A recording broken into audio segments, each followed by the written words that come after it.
देखिए दोस्तों, हमारे गार्डन में जो भी प्लांट है उसकी अच्छी सेहत के लिए, अच्छी ग्रोथ के लिए और इसी के साथ साथ हमारे जो फूलों वाले प्लांट है उसमें ज़्यादा मात्रा में कलर फ्लावर के लिए हमें हर 15-20 दिन में जो हमारे गार्डन में जो भी प्लांट है उसमें फर्टिलाइजर देना बहुत ही आवश्यक होता है। देखिए दोस्तों, हम लोग हमारे गार्डन में जो प्लांट है उसमें जो फर्टिलाइजर देते हैं वो दो टाइप से होते हैं, एक रासायनिक फर्टिलाइजर और एक ऑर्गेनिक फर्टिलाइजर। रासायनिक फर्टिलाइजर इसका जो रिजल्ट है ये बहुत ही फास्ट आपको मिलेगा, इसके लिए नर्सरी में इसका बहुत ज़्यादा मात्रा में इस्तेमाल होता है। अगर हमारे गार्डन में जो भी प्लांट है उसमें ज़्यादा मात्रा में कलर फ्लावर के लिए और जो हमारे प्लांट उसकी अच्छी ग्रोथ के लिए अगर हम कंटिन्यू रासायनिक फर्टिलाइजर यूज करते हैं तो उसको स्टार्टिंग में तो रिजल्ट आपको अच्छा मिलेगा, पर धीरे धीरे करके आपको जो प्लांट है वो कमज़ोर होने लगते हैं और कुछ समय बाद उसमें ना ही कोई कलियाँ आती है ना ही कोई फ्लावर होती है।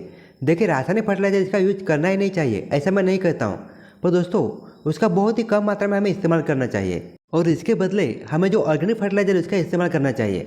देखिए, हम लोग 3 बार अगर ऑर्गेनिक फर्टिलाइजर यूज करते हैं तो चौथी बार जब हम फर्टिलाइजर यूज करते हैं तो हमें रासायनिक फर्टिलाइजर यूज कर सकते हैं, यानी 2 या 3 महीने में एक बार हम रासायनिक फर्टिलाइजर यूज करेंगे तो हमारे प्लांट पे कोई भी बुरा असर नहीं होगा। देखिए, ऑर्गेनिक फर्टिलाइजर ये दोस्तों ऐसा फर्टिलाइजर है कि इसका अगर कंटिन्यू हम यूज करते हैं तो जो हमारे प्लांट के अच्छी ग्रोथ के लिए, ज़्यादा मात्रा में कलर फ्लावर के लिए और इसी के साथ साथ हमारे गार्डन में जो अदर प्लांट है उसे हरा भरा बनाने के लिए जो भी न्यूट्रिशन चाहिए वो सभी न्यूट्रिशन तो मिलेगा ही, तो इसी के साथ साथ जो हमारे गार्डन की मिट्टी है या फिर हमारे गमले की जो मिट्टी है उसको जो उर्वरक शक्ति है वो भी काफ़ी बढ़ती है। इसके लिए दोस्तों रासायनिक फर्टिलाइजर का बहुत ही कम मात्रा में इस्तेमाल करना चाहिए।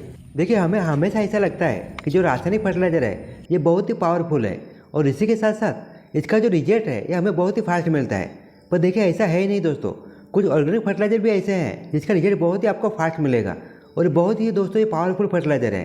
तो आज मैं आपको इस वीडियो में ऐसे कुछ ऑर्गेनिक फर्टिलाइजर के बारे में बात करने वाला हूँ जिनका नर्सरी में और गार्डनिंग में जो परमानेंट फ्लावरिंग वाले प्लांट है या फिर परमानेंट जो प्लांट है उसमें काफ़ी मात्रा में इस्तेमाल होता है, क्योंकि ज़्यादा टाइम तक हमारे जो प्लांट है वो हेल्दी बने रहे और ज़्यादा समय तक उसमें कलर फ्लावर आए, इसके लिए इस ऑर्गेनिक फर्टिलाइजर का ज़्यादा मात्रा में इस्तेमाल होता है। और जो ऑर्गेनिक फर्टिलाइजर है इसकी एक और खासियत है, अगर हम कंटिन्यू हमारे गार्डन में इसका इस्तेमाल करते हैं तो 2-2, 3-3 साल तक जो गमले की मिट्टी है अगर हम चेंज नहीं करेंगे तो भी इसकी जो उर्वरक शक्ति है वो कभी भी कम नहीं होती है।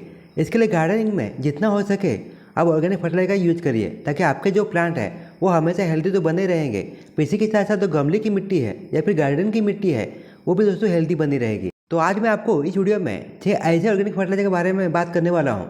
अगर आप उसका यूज करते हैं तो आपको रासायनिक फर्टिलाइजर यूज करने की जरूरत नहीं पड़ेगी, क्योंकि ये बहुत ही पावरफुल और बहुत ही असरदार फर्टिलाइजर है और इसे किस तरह से हमें यूज करना है और इसमें कौन कौन से न्यूट्रिशन है ये सभी डिटेल मैं आपको इस वीडियो में देने वाला हूँ। तो चलिए दोस्तों वीडियो की शुरुआत करते हैं।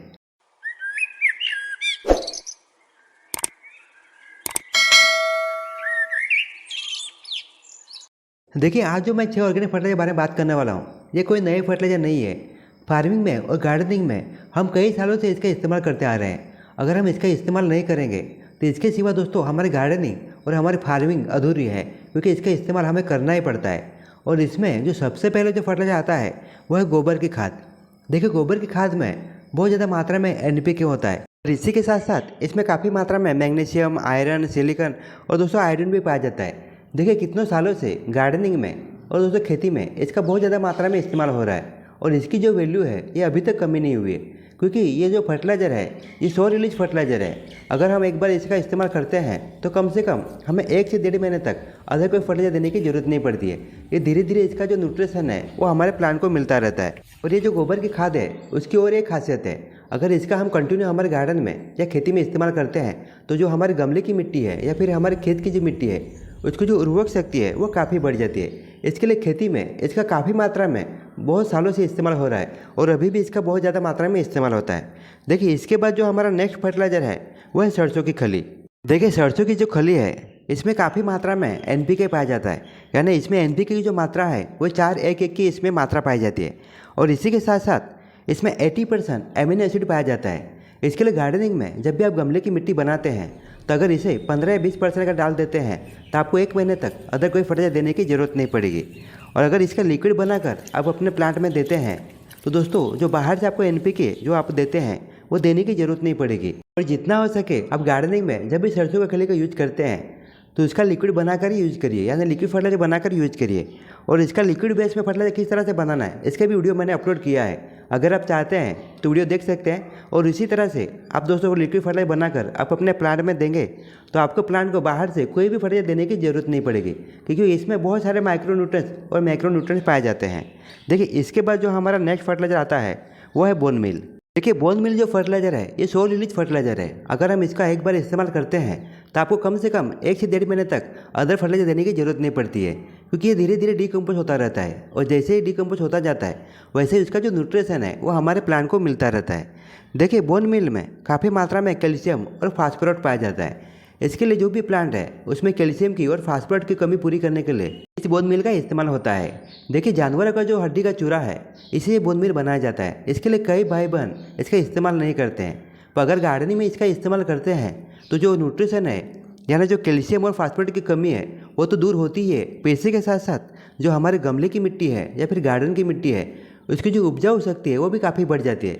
इसके लिए गार्डनिंग में इसका काफ़ी ज़्यादा मात्रा में इस्तेमाल होता है। अगर आप अपने गार्डन में बोन मील का इस्तेमाल नहीं करना चाहते हैं तो इसकी जगह पे जो खाने वाला चूना है या फिर लिखने वाला जो चौक है उसका भी इस्तेमाल कर सकते हैं, पर इसका मात्रा बहुत ही कम हमें लेना है, इसका आपको ध्यान रखना है। और इसके बाद जो हमारा अगला फर्टिलाइजर है वो है वर्मी कंपोस्ट।